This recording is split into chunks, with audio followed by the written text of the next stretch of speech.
Alright, we should be live. Yeah, you're gonna hear that hum again, because it is unbearably hot back here, and I just need the fan on me, or I'm gonna die. So rather than die, at least from heat exhaustion, I might still choke to death, as per my usual. I decided I should have the fan on. So, we're back building more Tyvar, and we are down to 98 cards that need to, 98 cards, we need to get them down to about 60, so, 38 cuts.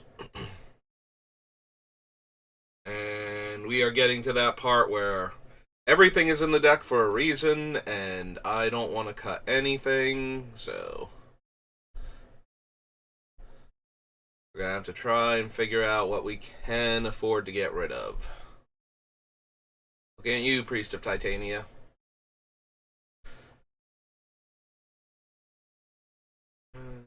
Definitely want to try and keep Kamal. Seedborn Muse, Fierce Empath. Firewood Symbiote's real good with what we're doing.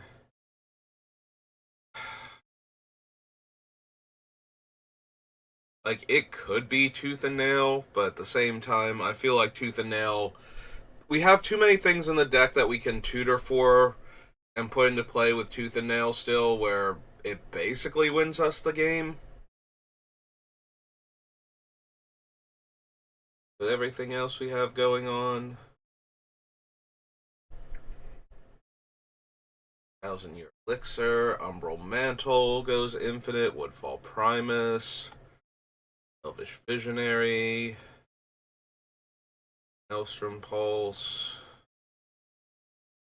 Quest for Renewal, Jiraga Tree Speaker, Exsanguinate, Zori, Necrotic Ooze, Raiders Council, Beast Within, Old Crater Hoof, Soul of the Harvest.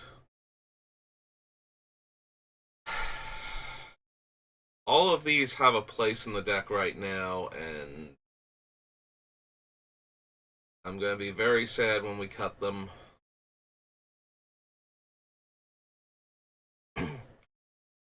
Arwen, Assassin's Trophy, Beast Whisperer, Incubation Druid. Incubation Druid and Priest of Titania are like two cards I can see cutting, but at the same time they are very much like the middle ground between 1/1 for one Lalamore Elf type mana dorks and I'm going to get exponentially more powerful 3-drop mana dorks. So it's nice to have something on 2, because we won't always have our 1-drops, because we only have 3 of them. We have literally the main 3, Lalamore, Vindorn, and Mystic. We didn't bother with birds because they're not elves. We didn't bother with... they're not elves, they're not druids, and they're not... Although we did cut the Archdruid from Morningtide, so maybe that's not as huge a deal now. But we do still have the Dreadlord, which I might wind up cutting. And if I do that, I don't know if I go back and... Because we do still have Azori, who cares if they're elves. Like, Azori's our last holdout for... I care that these creatures are elves, specifically.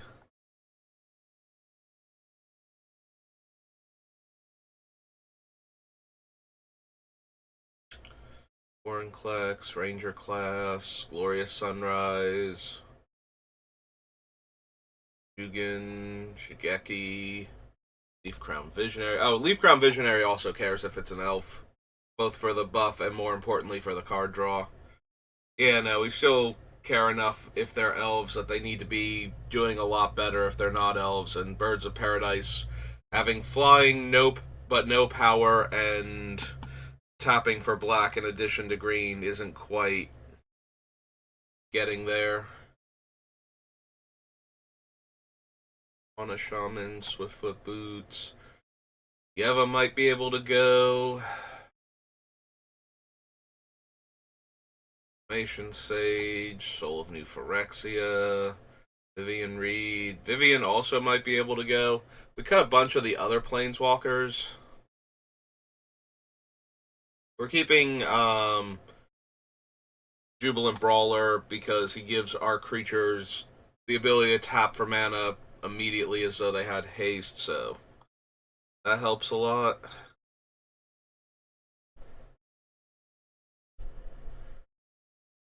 We might not actually need the Bramble Sovereign. Bramble Sovereign might be able to go. Elvish Dreadlord might be able to go.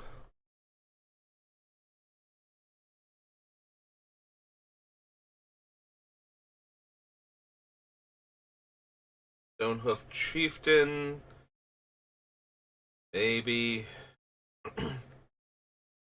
Lamavus, maybe.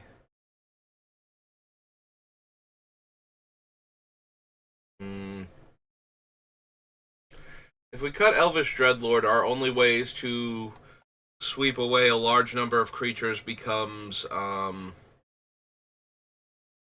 the In Garrick's Wake and Oblivion Stone.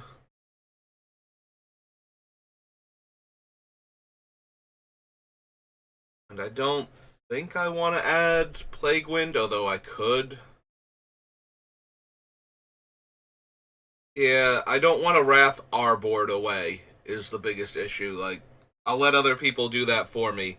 O-Stone is just there as a panic button for when somebody else is doing something so over the top that we need to put a stop to it. It doesn't matter if all of our creatures go away or any of our things go away. Also, technically, although I do not like leaving O-Stone in play tapped, so blowing up the board is the most likely use.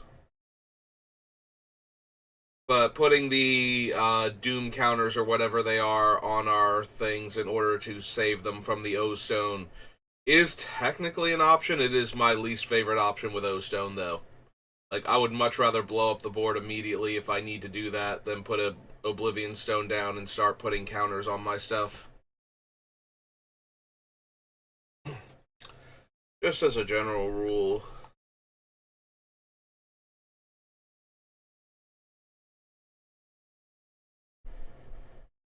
Yeah, we have the Bane of Progress and the Wave of Vitriol to deal with non-creature problematic permanents. They also don't kill planeswalkers, but we have, like, multiple destroy target permanent if we need to reach out and kill a planeswalker, and we have Murderous Rider. So, and maybe still Hero's Downfall? I forget if that's still on the list. Where's my removal package?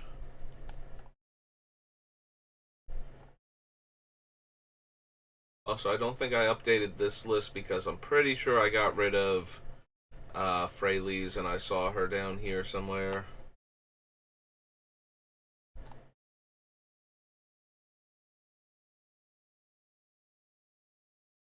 Yeah, we have Murderous Rider and we still have Hero's Downfall on the list, which maybe...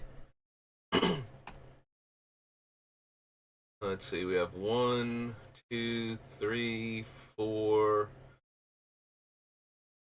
5 spells that are under 4 mana and can destroy creatures and other problematic permanents, but mostly just being able to kill creatures real quick. Oh yeah, there's Freyleys. I'm pretty sure I took her off up above. We got rid of her and Nisa, and we currently just have Vivian and the one Tyvar. We got rid of the original Tyvar also for similar reasons. We just don't need him.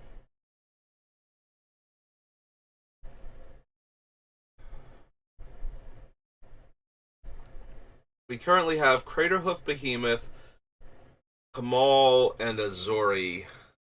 But Kamal and Azori have to be cast and activated. Earthshaker Giant just needs to come into play. But he is only the turn he comes into play. Which is still probably fine.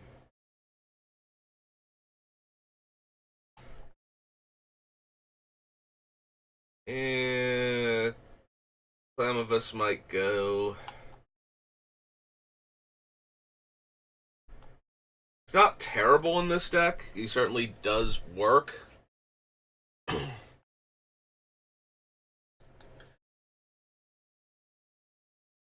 only thing I like about him is it might shorten the turn cycle clock by one having him out. Like, somewhere between 1 and 2. Like, we tap our guys for mana, they get a counter, and then the ones that care about their power, now that counter counts as 2, so now their power's 3, then they tap again, they go up to 6, and they've got, what, 4 counters on them? So they would be at like 9 at that point instead.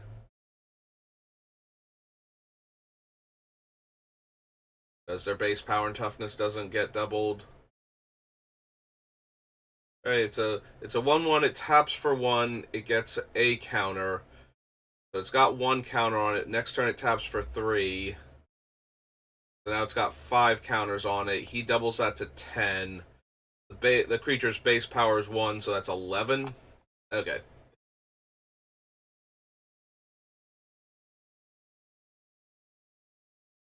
Yeah, he gets the creatures very strong very quickly that care about their power to determine how much mana they add with Tyvar already in play.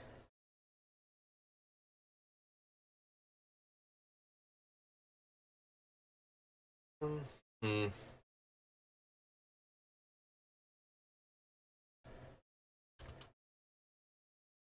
Yeah, I finally fixed the lowercase v on Wave of Vitriol. I think we have enough non-elves that I'm willing to get rid of the Elvish Dreadlord. I might want something to replace him. It might straight up be Plaguewind, but I don't think the Dreadlord's a good fit. Like, we have too many non-elves he's going to kill.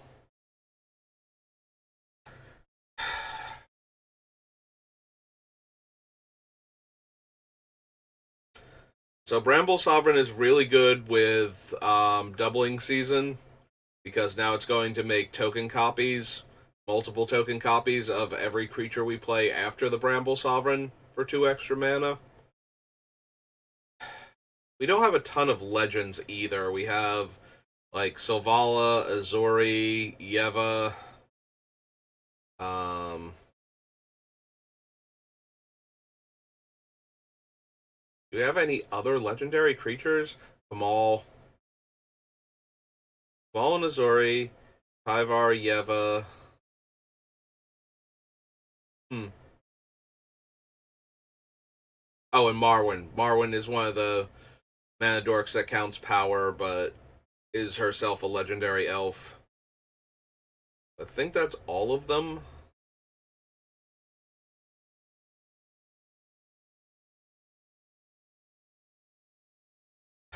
That being said, I don't think it's necessary, and I am running out of things to cut.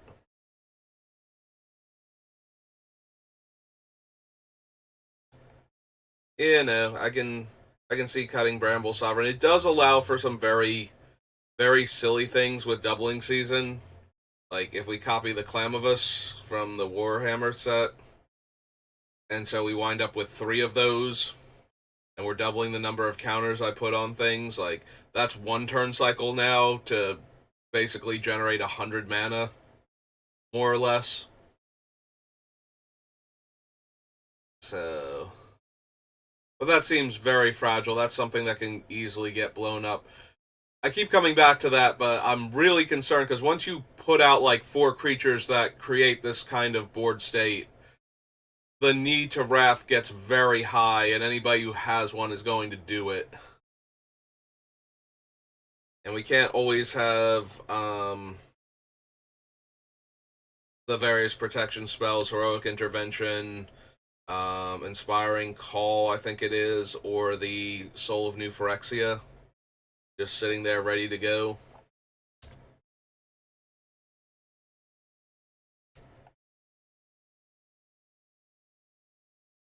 Keeping Leyline of Abundance. Might cut Vivian Reed. I like her emblem, and she is one of those planeswalkers that can immediately ultimate with doubling season. But that's about it. Like, her minus is decent. Yeah, I don't think we ultimately need her, and we've got enough other stuff going on. We can probably get away with cutting her also.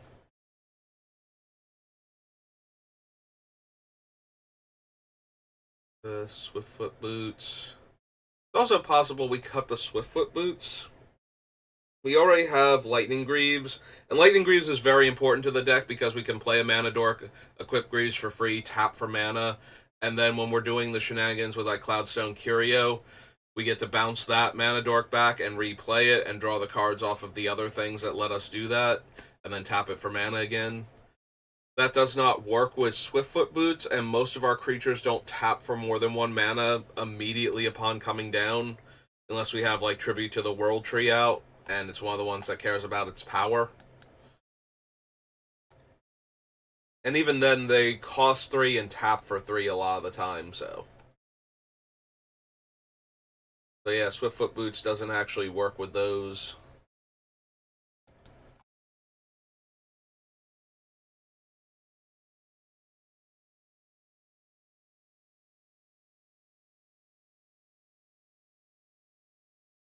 Alright, we have Sorok and Goreclaw too for another legendary creature.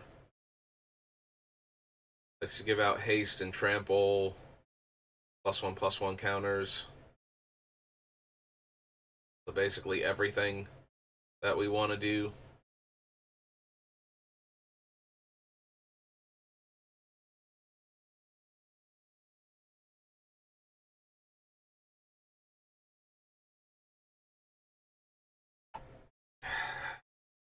Glorious Sunrise gives us an extra card every turn, or gives our board +1/+1 and Trample. We already have the Chieftain, Azori, Craterhoof, the Earthshaker, Kamal, and Goreclaw and Sorak giving out Trample. And for the extra card draw, we have everything I have listed under card advantage, which I forget if Glorious Sunrise was even on that list. I might have accidentally skipped over it.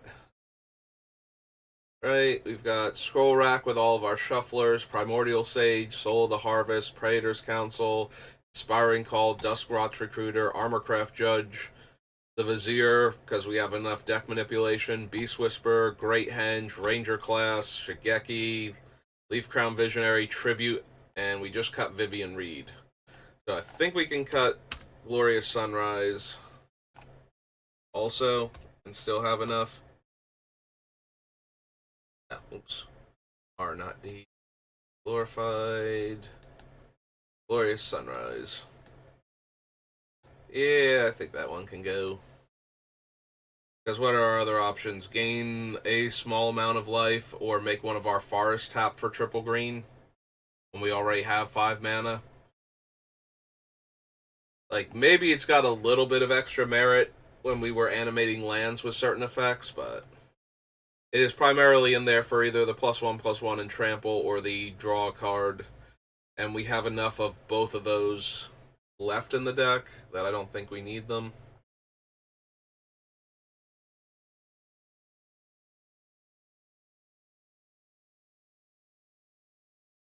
Yeah, I don't want to cut the original Ozolith yet. Like, just being able to have all of the counters stay after my creatures die just seems a bit too good to pass up on.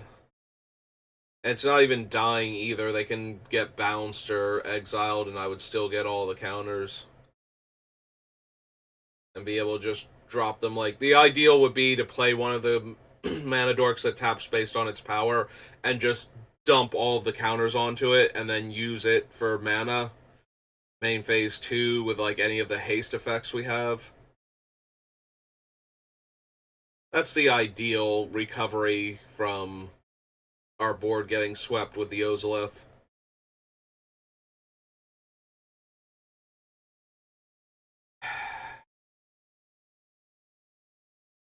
Yeah, we're gonna leave it on the list for right now, but it might wind up having to go.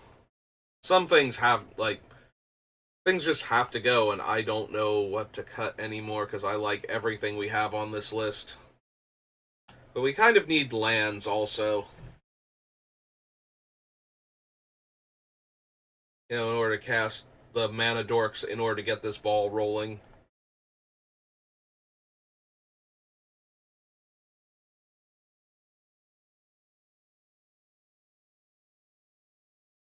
Harvest, Craterhoof Behemoth, Beast Within, Praetor's Council, Necrotic Ooze.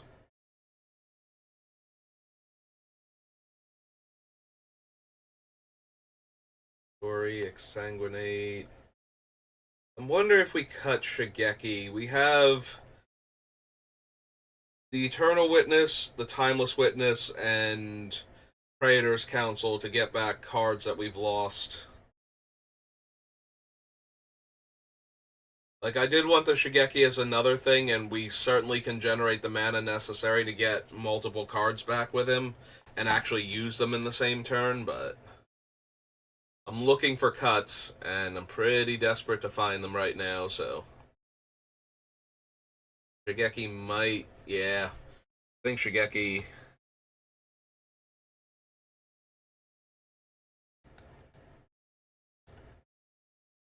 Go. 1, 2, 3, 4, 5, 6. Brings us down to 92. Right, there's nothing below the Dreadlord now. Okay, clear all those off.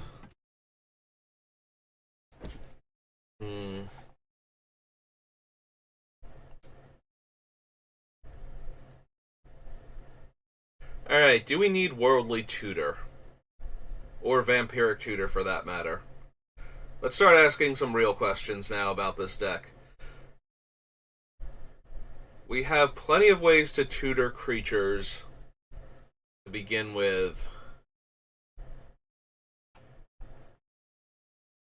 Do we need them? Do we need Natural Order? Natural Order could get us Craterhoof Behemoth at the cost of one of our creatures. Or, Ronus, or the Earthshaker, or Kamal if we have the mana left over to activate, something to give our entire team a power toughness boost and trample.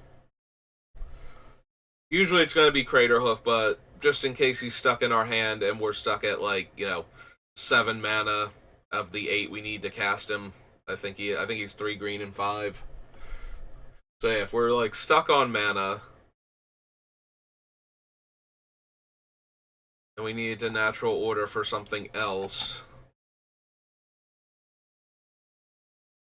we have those options. Or if the Craterhoof's been countered or something and we need another finisher. So, Worldly Tutor and Vampiric Tutor work best with Ranger class, Vizier of the Menagerie. I think those are our only 2 remaining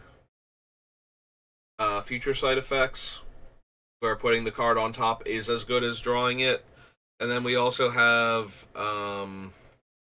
Top and Scroll Rack to grab them off of the top of our deck. So they're still decent here at 1 mana each. But do we need the Natural Order then? Most of our things are pretty castable, so a tutor that requires me to sacrifice a creature but bypasses the casting cost is not as important in this deck. When we have mana, basically. We tend to have a very high amount of mana, more than what the number of turns passed and the number of lands we could have reasonably played would indicate. Because we ramp super hard once one of our power-based mana dorks gets into play with Tyvar, so. We might not necessarily need a card like Natural Order versus other tutors, but at the same time, if we cut Natural Order, we already cut things like Court of Calling and Green Sun Zenith.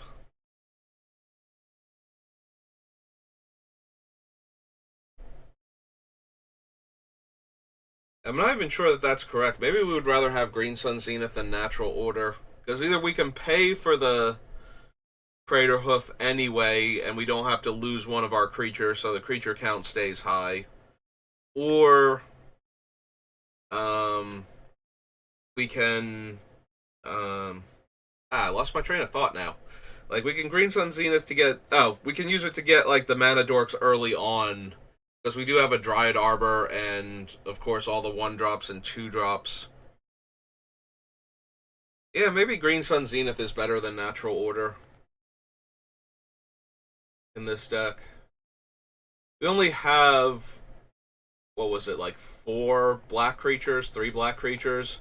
It's the Rider, the Nezumi, Grave Robber, and the Ooze. Wound up being the only mono black creatures in the deck, so we can tutor for everything else. Yeah, forget it now if we have an artifact creature I can't tutor for. Yes. Yes. Yeah, the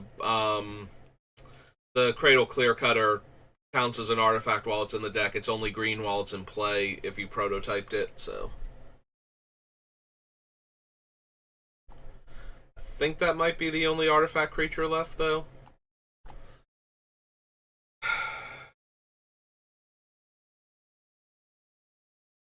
But now I come back to it. Do I need Worldly Tutor and Vampiric Tutor in this deck?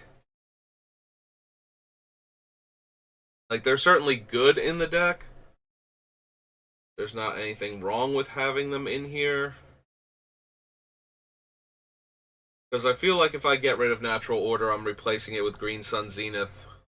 Because it's just a better tutor for what we have now in the deck versus where we started off before. I think I cut Green Suns because I wanted to bypass the higher casting costs on some of our finishers, but the tighter the deck gets, the more it feels like we're going to have one of the power-based mana dorks in play, and we should be able to generate more than enough mana to Green Suns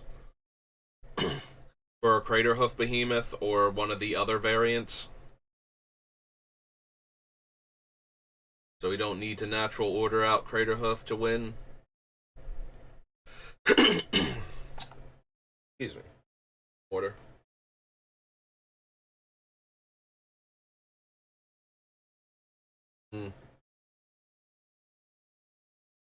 Like, Demonic Tutor definitely stays, but if we don't have any of our card draw to get the card into hand immediately, or to play the card off the top of our deck, like, how much do we actually need Worldly Tutor or Vampiric Tutor? How many cards do we have? Obviously, we run the Vampiric over the Worldly because there is a chance we want to tutor for an instant sorcery, artifact, or something. And the 2 life is not meaningful at that point.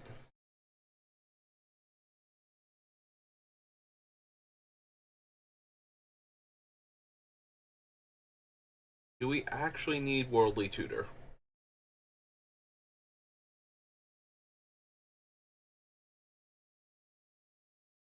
We can probably safely cut it. We get rid of Worldly Tutor, we still have Demonic and Vampiric.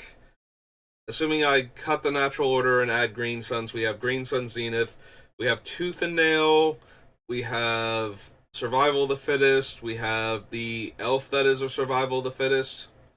Name I keep forgetting. Do we have any other ways to tutor for specific cards?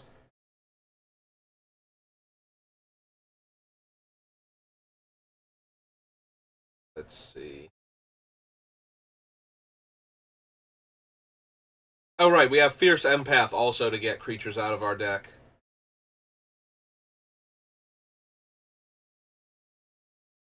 Yeah, I think we can cut the Worldly Tutor, and I think I want to change up the Natural Order to Green Sun. So we get rid of this. We delete Natural Order entirely. We go to New Phyrexia. We add in Green Sun Z.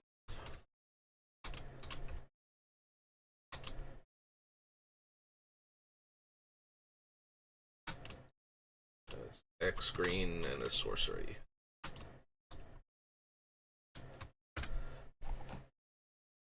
Alright, so we take world excuse me, we take Worldly Tutor off the list.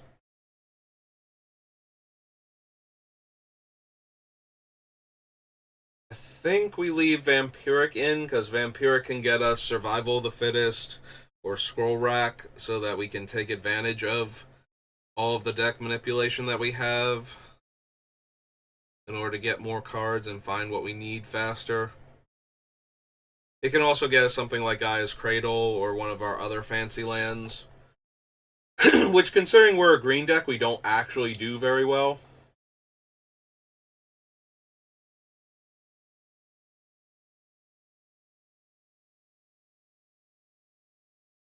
Seaborn Muse definitely stays. It's possible I cut the Tooth and Nail too.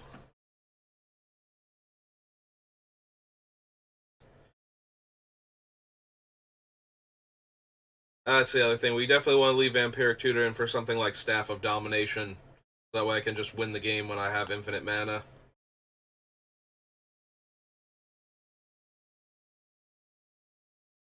Doubling Season, Primordial Sage, 1,000-Year Elixir, Umbral Mantle.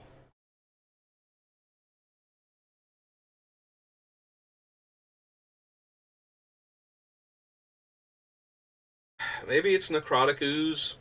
It only works when one of our creatures is... when one of our power mana dorks is dead. So...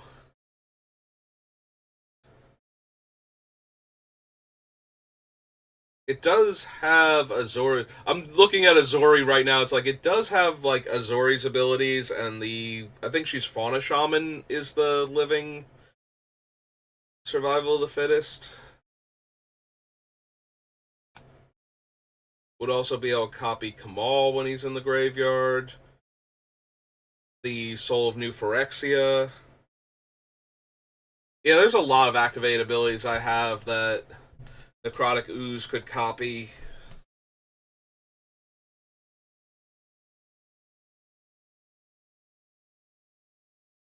So maybe it stays. Shaman of the Forgotten Ways is another one. Duskwatch Recruiter. Yeah, I have so many good activated abilities that this thing could trigger off of. Do we cut the Armorcraft Judge? Hmm.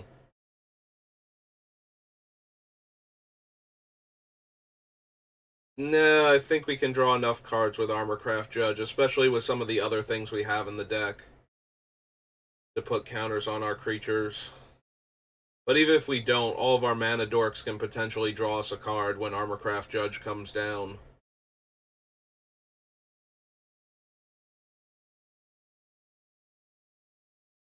Alright, we're heavy on creatures, but we're not completely, like, creature-centric.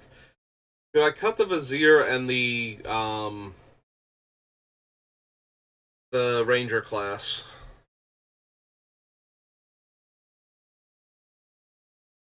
I do really like future side effects, but I like them most when I can play any card off of the top.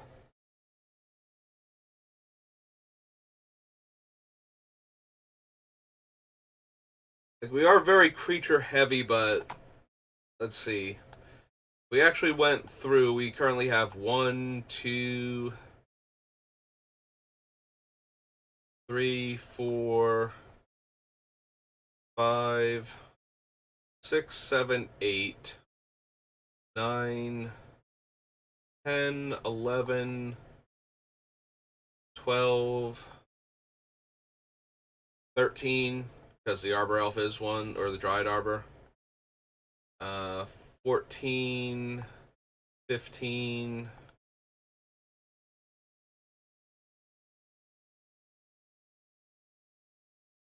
16, 17, 18, 19, 20, 21, 22, 23. We don't count the Vizier itself. 24, 25, 26, 27, 28, 29, 30, 31, 30, nope, 32, 33. Tyvar's not in the deck. 34, 35, 36, 37, 38, 39, 40, 41, 42, 43, 44, 45, 46, 47. Alright, so we currently have 47 creatures out of the 91 cards, but we also need 31 cuts. So if we cut nothing but non-creatures from this point forward and had 47 creatures out of the 60, so we would have 13 non-creature spells. With that, and one of them would be Ranger class, and we're not counting the Vizier. So I find it very hard to believe we're going to make it all the way through without cutting more creatures. But how many creatures would I need in the deck in order for them to be consistent? Like 30, probably? Like, I feel like if we cut down to like 25-ish, I wouldn't feel confident even with the cards we have to manipulate the top of the deck. Like, most of them are just random shuffles. We have, 8 fetch lands or whatever it is, 7 fetch lands. Couple of tutors. I think like 4 that we could reasonably cast, because I don't consider a 7-drop to be something that I could reasonably cast in order to get the top card of my deck shuffled. Like, at that point, I want to win the game with our tooth and nail. So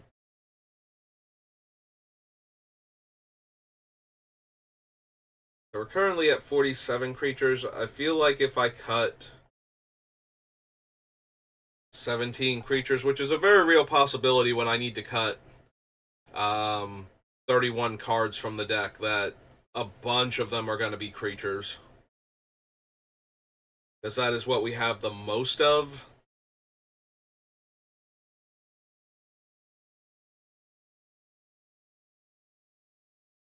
We probably don't need Elvish Piper and Yeva, because they're kind of serving the same function. Elvish Piper lets me bypass casting costs, which I don't think is the biggest deal in this deck. Like, most of our things are either very cheap or tap for a ton of mana. Like, what are we going to cheat into play with this guy? The Stonehoof Chieftain would probably be one of the best ones, allowing me to attack with all my creatures with Trample and Indestructible while he's in play.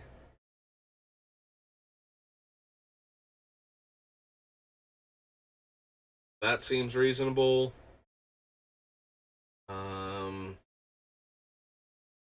Cheating Craterhoof down is fine, but with the way we generate mana, that's basically the same thing as tapping one of our creatures, like one of our power-based mana dorks, to cast it a lot of the time. It is an elf, though, but so is Yeva. Yeva's a 4-mana 4/4, lets us cast our creatures during like the opponent's end step, so we untap with them.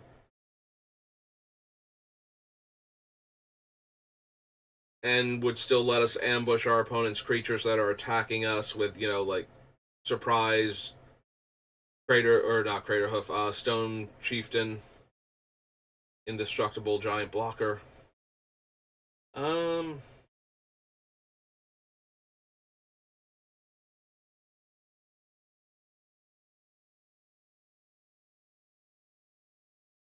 I don't know that we need to make cuts. I don't know that we actually need Elvish Piper, despite the fact that it lets us get a huge discount on like 10 of our creatures, I think, total.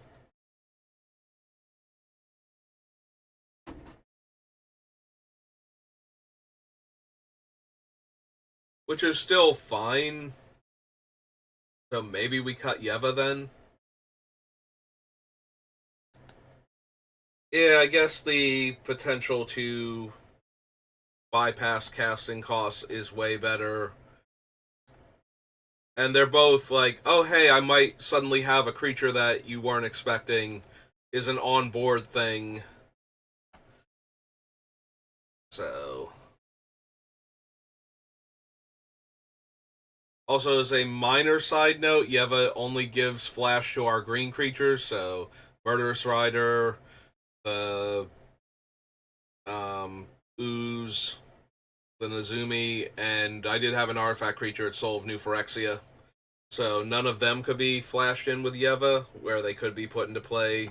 The most noteworthy of those, I think, is the Soul of New Phyrexia. Being able to drop that into play in the middle of combat and activate it in the same turn, probably way better than being able to flash in random green creatures for pseudo haste.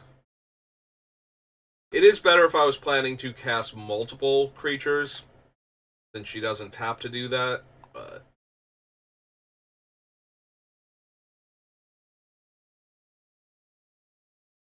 and yeah, we could also put the Cradle Clear Cutter down as a base 3 power to start with.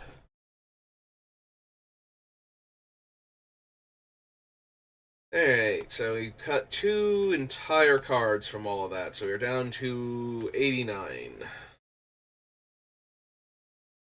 Woohoo! 29 more cuts, and we're good to go.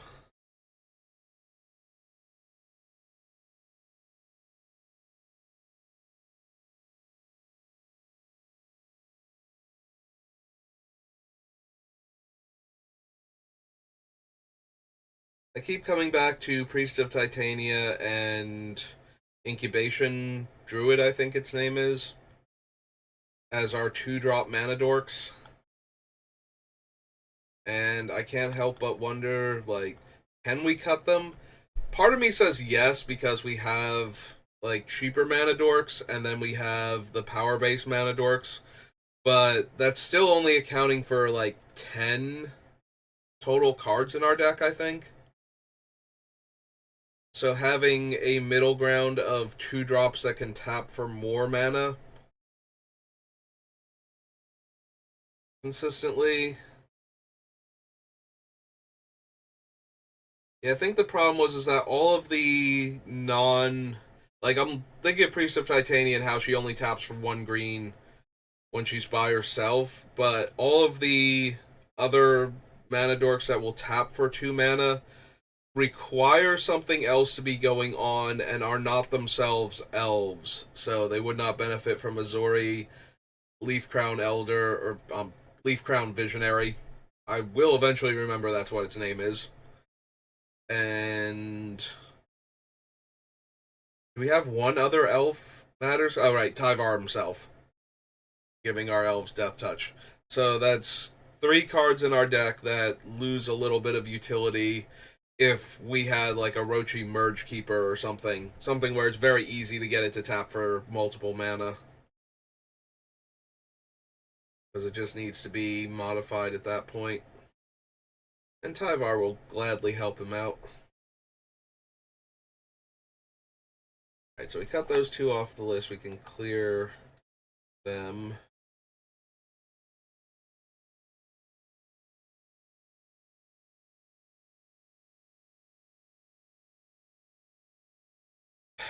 I don't know. Maybe we can do my favorite thing when I have access to black mana, cut one of the graveyard hate cards and replace it with Bojuka Bog.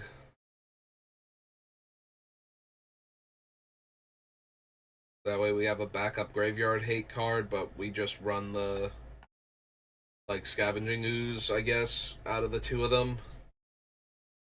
Grave Robber's really good when we flip it and we get to recast all of our dead creatures, but then it stops being really good at graveyard hate for decks that are trying to loop a non-creature card over and over again.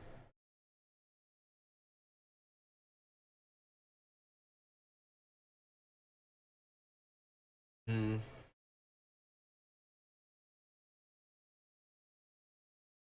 Something to consider at least.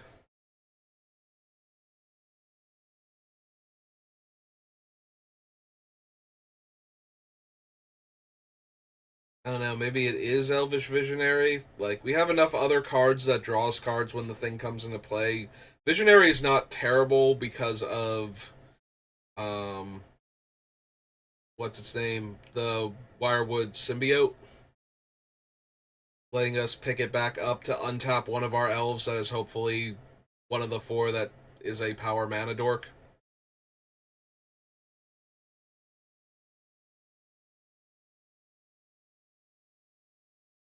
Yeah, that might have been an argument for Yeva over Piper. Because if we could get that combination of the Wirewood symbiote and the Visionary, we could recast the Visionary during each player's turn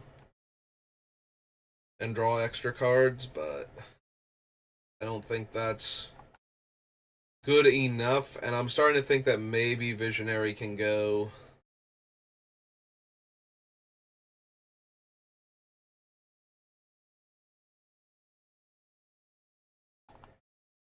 Like, I don't want to cut too many of the cheap creatures because we need to actually be able to cast things in the early part of the game. But at the same time, it's one of the weakest cards left in our deck. So we have the three one drop elves. We have the I forgot about Draga Tree Speaker too. So we have that and the other two mana dorks that cost two. That's three, four, five, six for cheaper creatures.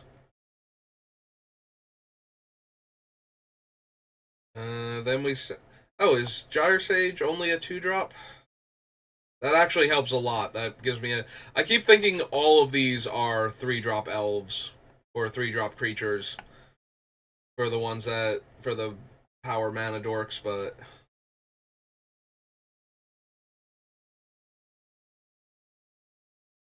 we have Duskwatch Recruiter. Alright. Yeah, I just don't want to get into the position where we don't do anything for the first couple of turns, and then we play like a 3 mana 1/1, and then our commander, and then hopefully things start picking up. Alright, we do the Leaf Crown Visionary is a 2 drop also. Alright.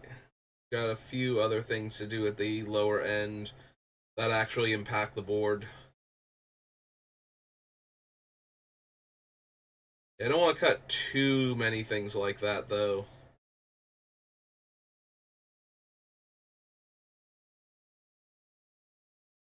I wonder if we wind up cutting the Timeless Witness and just going with the Eternal Witness.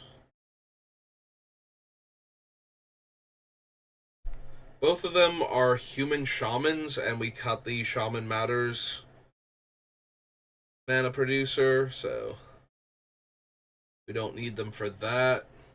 We do, however, need some ways to get the cards back from our graveyard. So right now, our primary way to do that is Praetor's Council, since we got rid of Shigeki, on the grounds that we have the Praetor's Council and these two. But do we need both of them? We might be able to get away with just one. We do have a reasonable amount of redundancy in the deck in our key pieces. Like, we have big scary creatures that can let us win the game if we lose Craterhoof Behemoth. We have 7 different power-based mana dorks.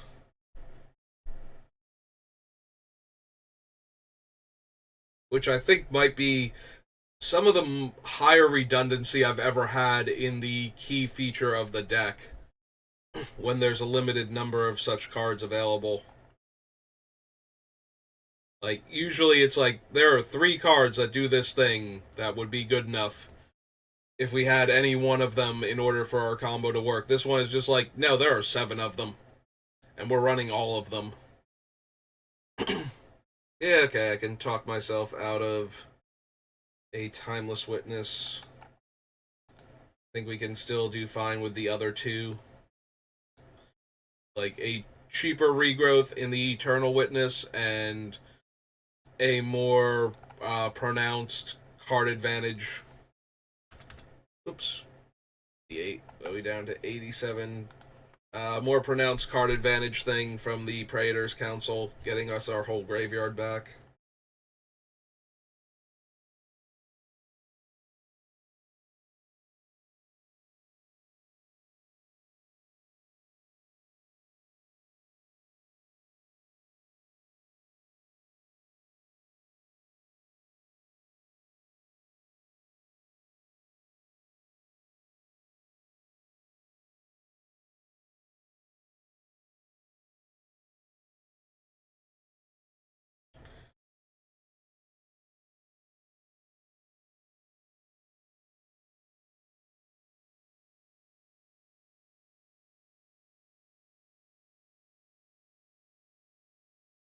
I'm thinking about it, I'm wondering what if we had less deck manipulation than we already do. Like, if we got rid of the scroll rack, the top, the non green fetch lands, because we don't need black past double black anyway, so we would fetch the black green dual lands. So we'd run like all 5 of them, I think there are. Like Bayou, Overgrown Tomb, the Dominaria one, the Snow one. There's one other one, right? For green black. I know there's like 3 others if they're ally colors, but I think there's one more for green black, and I can't think what it is now. Like, actually counts as both land types.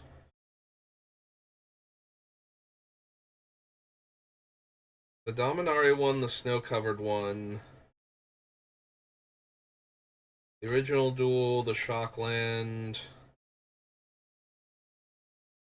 Are there only the 4? Because that's a little more annoying than for that plan. But I was thinking if we cut them, that leaves us the option for the cycling lands a bit more.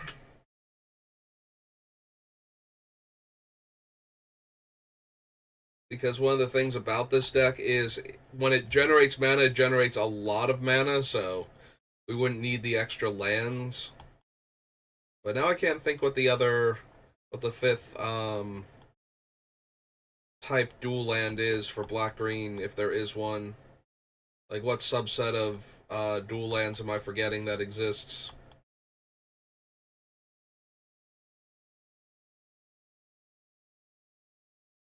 Yeah, I'm not sure now. So maybe we don't do that then. I was thinking we could go down on a bunch of um, fetches and deck manipulation. Then we would be able to cut the Vizier and the Ranger class for that reason, and we would still have all the cycling lands to get us more mana, or more cards rather, when we don't need mana.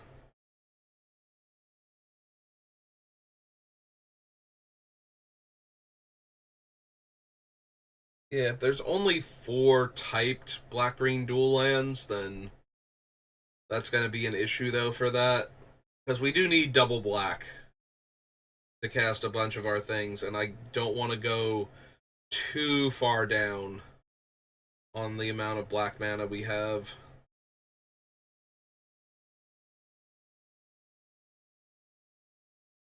And our ways to access it.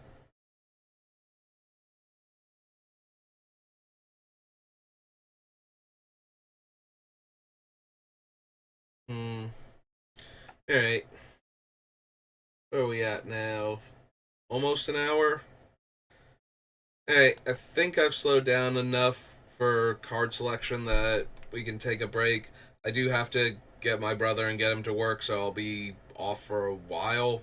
Probably till like, let's see, it's a little after noon now, so probably around 3:30, 4 o'clock, somewhere in that range. I'll be back. I don't know if we'll play Magic or not. We might just do more Final Fantasy VII, the Yuffie portion of the remake. But yeah, that's going to do it for me for right now. So thank you for watching, and I will see you next time. Have a good rest of your day.